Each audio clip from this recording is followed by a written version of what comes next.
April is Autism Awareness Month, and as national attention grows around the rising number of diagnoses, new headlines are also stirring some conversation. Health Secretary Robert F. Kennedy Jr. recently claimed the federal government is close to identifying the cause of what he calls the, quote, autism epidemic. Fox 56's Elizabeth Hakis sat down with local professionals to talk about the signs, the resources, and the real-life success stories happening every day.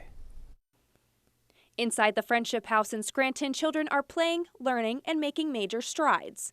Autism is a developmental disorder that may appear as difficulty with communication, social interaction, and repetitive behaviors.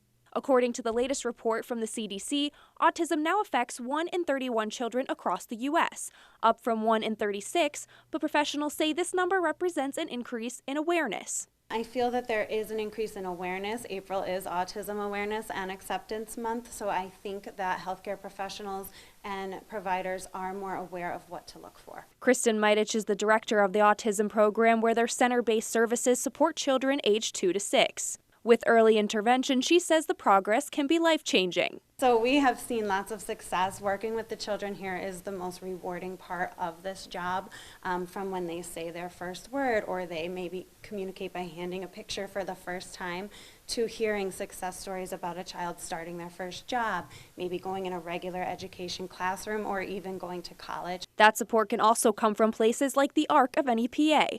Lead advocate Roseanne Polishin says her work is deeply personal, as her son was diagnosed with autism when he was 2 years old.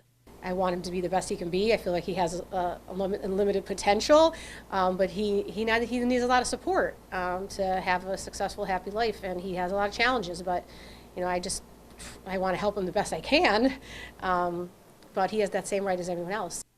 The ARC works to connect families to resources and advocacy through the community. While recent headlines from Washington suggest researchers are getting closer to uncovering the cause of autism, experts say what's more important right now is recognizing the early signs and making sure families know what resources are available to them.